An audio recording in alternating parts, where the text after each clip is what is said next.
Bom dia, Vascaíno. Olha, a entrevista que o Carille deu ao Globo Esporte, ao GE, né? Olha, muito boa, dá para pensar algumas coisas assim muito interessantes. A promessa de um novo time, a certeza que o Carille está com carta branca, fiquei animado. Parece que vem coisas boas por aí. Vou comentar sobre isso, vamos falar o que eu achei da entrevista, alguns pontos que eu achei sobre futebol. Eu achei muito interessante algumas coisas que o Carille falou. Tomara que dê certo o que ele está falando. Antes, deixa eu pedir só para que você não esqueça de deixar seu like nesse vídeo. O like ele é muito importante. Pedir para que você se inscreva no canal, né? Se você ainda não é inscrito, vai lá, se inscreve, aproveita, ativa o sininho de notificações, aquela opção todas. Assim, sempre que tiver vídeos novos aqui, o YouTube te avisa. Vamos direto para esse papo aí dessa coletiva do Carille. Eu sei que já tem muitos canais falando sobre a coletiva, mas eu gostaria de dar um olhar diferenciado aí, sobre um ponto que o Carille falou. Bom dia, Vascaíno. Meu nome é André Luiz, bem-vindo ao canal Gigante Vascaíno. Está entrando no ar o programa Café do Gigante, seu programa de notícias e comentários do Vasco, sempre de manhã, 8 horas da manhã, entra no ar o Café do Gigante. Antes de mais nada, pedir desculpa, porque ontem a gente não conseguiu botar no ar o resumo gigante. Eu ainda trabalho, né? Eu trabalho fora, e aí eu não fico só de YouTube. E aí eu cheguei muito tarde, não deu para fazer o resumo. Eu cheguei, estava programado para fazer o resumo, cheguei depois das 9 da noite do trabalho e realmente não tinha mais sentido nenhum botar um vídeo 10 e pouco, 11 horas da noite. Não fazia sentido nenhum. Então aproveitei para assistir as notícias, para ver o que estava rolando de Vasco aí. E aí eu assisti com calma a entrevista toda do Carille ao GE. E achei algumas coisas interessantes que eu queria pontuar aqui. Eu vou ficar só no campo e bola, né? Ele falou muitas coisas sobre competição, sobre qual competição mais importante, ele falou que as Copas são legais e tal, mas ele vai priorizar tudo, que o brasileiro é um campeonato que dá o direito de você errar, você pode ser campeão com algumas derrotas, as Copas que é mata-mata não, você perdeu, tá fora, coisas lógicas, óbvias, mas a gente vai pautar sobre o campo. Ele fala uma coisa muito interessante, ele fala que o tempo de trabalho que ele está tendo essas 3 semanas, e mais o departamento médico vazio, vão dar condições dele fazer um excelente trabalho com esse elenco do Vasco. Não precisa contratar ninguém e que o Vasco não precisa contratar. A contratação só se a diretoria achar coisa pontual. Até janeiro do meio do ano ele não vê necessidade. Ele fica com o material humano que ele tem, dá para fazer um bom trabalho. E aí ele deixou algumas coisas assim, algumas dicas no ar. Ele diz que está trabalhando a pressão alta, que foi muito desorganizada nessa primeira fase, nesse primeiro período. Eu acho até que é por causa do perfil dos jogadores que ele tinha, e não tinha jogadores com perfil de fazer pressão alta. Agora ele tem o Garré, ele tem o Nuno Moreira, que sabe fazer. Enfim, deixou bem claro que não está contando mais com o Payet. O Payet é carta fora do baralho realmente, né? Parece que ele não está contando mesmo com o Payet.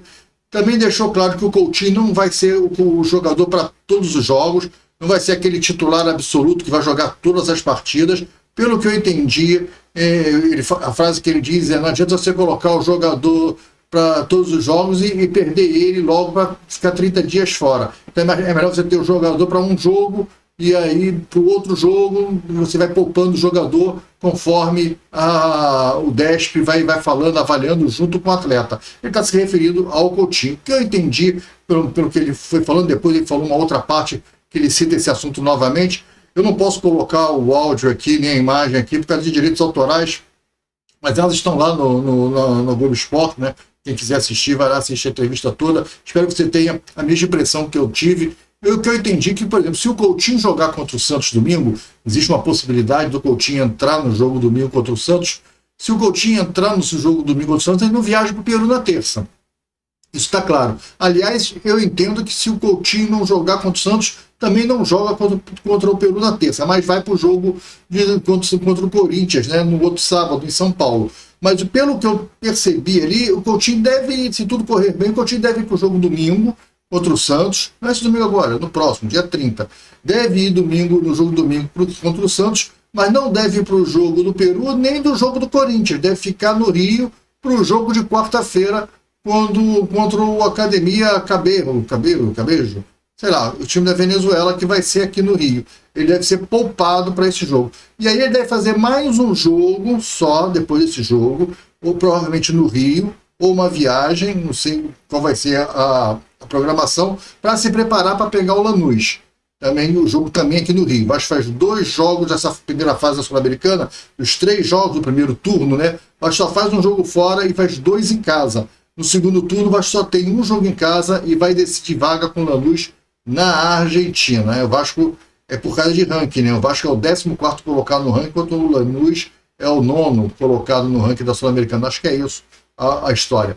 Mas, de qualquer maneira, a tabela está definida. O Vasco define vaga na última rodada contra o Lanús, jogando em Buenos Aires. Então, pelo que eu entendi, o Coutinho vai ser poupado. E pelo que ele já colocou, o esboço de time contra o Maricá, dá para entender que ele está entrando num sistema de 4-4-2 com as linhas avançadas de marcação. Então, o provável time do Vasco, que vamos ver agora, eu estou muito curioso para ver o jogo treino de sábado contra o Boa Vista. Ver não, né?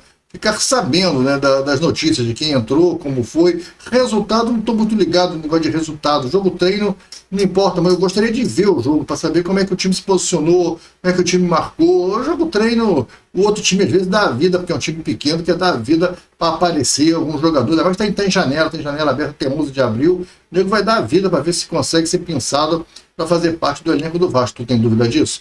Então eu não estou muito assim por resultado. Eu queria ver a disposição tática do time, mas pelo que ele conversou, ele está treinando muito a pressão alta. Ele parece que está treinando muito e falou que foi feito de forma muito desorganizada, que ele está gostando do resultado, que está melhorando muito o processo. Ainda tem mais uma semana e alguns dias ainda dessa semana para treino, ainda tem mais uma semana de preparação, que ele está gostando muito do que ele está vendo. E ele está entrando no time que ele entrou contra o Maricá, que eu acho que é o time que ele vai para o jogo com o Santos. Eu acho que ele vai de Léo Jardim, PH, João Vitor, Maurício Lemos e o Piton. E aí ele está com 2 violões, está com Hugo Moura e Jair, né? O Jair está aí disputando uma vaga talvez com o Paulinho ou o Tietê, mas o Tietê não sei se volta. O Tietê ainda não está liberado para o campo, ainda está lá fazendo o tratamento, ainda não está no campo. O Coutinho já está em transição. O time vai ser liberado segunda-feira que vem, se tudo correr bem, né? Mas está em transição ainda. Então o Tietê eu acho que está fora desse primeiro momento, então vai ficar aí o Hugo Moura e o Jair, ou Hugo Moura e Paulinho. Eu acho que existe essa disputa nessa posição. Está mais para o Jair por enquanto. Os outros 2 do meio campo é o Nuno Moreira e o Garré. Esse é o time do Vasco no ataque, Verrete e Rayan. É um 4-4-2 e quando perde a bola é um 4-5-1. Né? Fica o Verrete ali e tal, e o Rayan é a válvula de escape de velocidade desse time. Ele tem que arrumar soluções, porque em junho provavelmente a gente vai perder o Rayan. O Rayan deve sair do Vasco já em junho, né? Então ele provavelmente vai, mas ele está montando esse time aqui com o Garré como titular. O Garré vai fazer o quê? O Garré vai revezar com o Coutinho.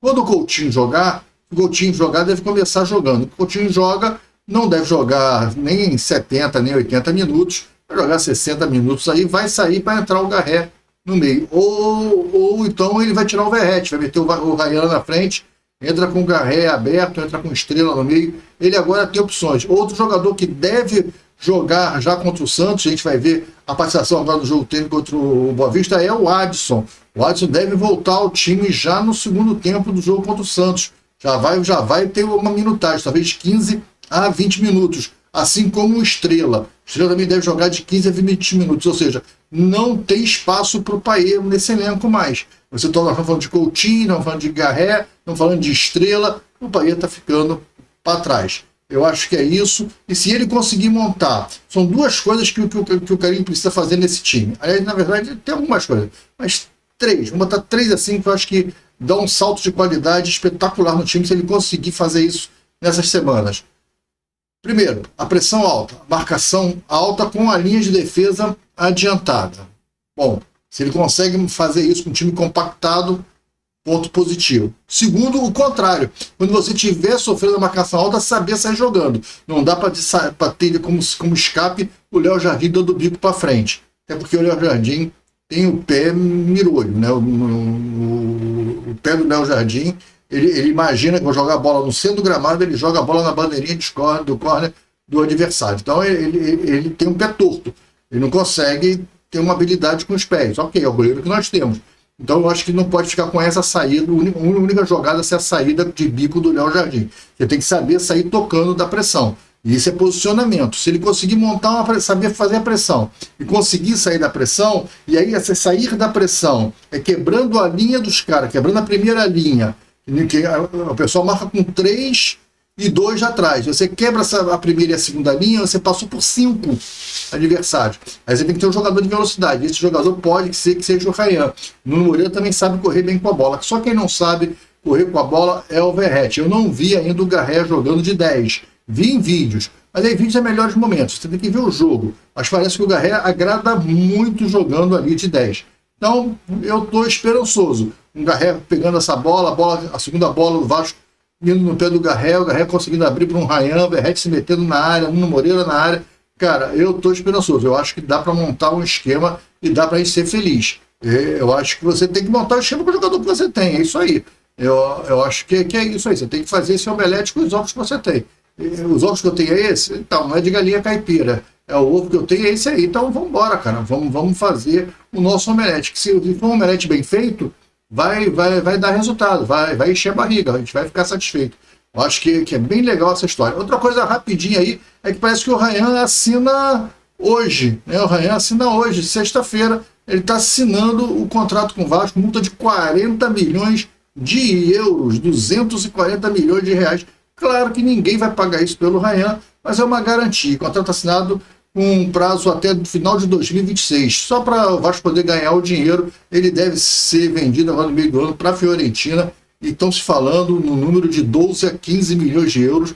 Eu acho que é um excelente resultado, 90 milhões de reais pelo Ryan, que ainda, na verdade, ainda não explodiu, tem tudo para explodir, mas ainda não explodiu. Espero que até junho ele jogue para caramba, para que esses 15 milhões virem 20, né? Quem sabe a gente vender o Ryan por 20 milhões aí, dá uma encharcada nos cofres do clube de 120 milhões de reais, vai fazer muito bem a nossa saúde financeira. Saúde financeira que está bem equilibrada, né? A pessoa da Liga Forte União está entrando, diz que mais de 1 bilhão, não só para o Vasco, é dividido em todos os participantes, mas o Vasco tem uma grana muito boa para receber, cotas de publicidade, a venda dos jogos. Cara, o negócio está caminhando, está andando. Acho que notícias boas e a gente precisa disso, o Vascaíno precisa disso. Olha quem está aí, ó, Live Pix. Falar rapidinho do Live Pix, cara.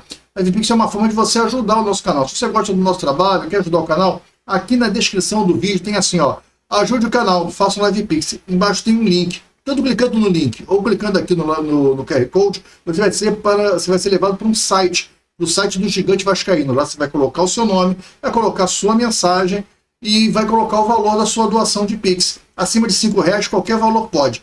Preencheu isso, aperta o botão enviar, aí sim abre o QR Code para você levar para o seu banco ou o copia e cola. Você pode apertar o botão copia e cola, vai no seu banco, cola lá na chave Pix e faz a sua doação no valor que você especificou lá no nosso site. E aí você vai estar ajudando muito o canal. E o legal é que a sua mensagem vai passar aqui na tela no programa Almoço do Gigante. Então faz aí, faz agora, que ainda dá tempo de colocar no Almoço do Gigante de hoje, ainda daqui a pouco, 1h da tarde, tem o programa Almoço Gigante. Tá falado? É isso aí.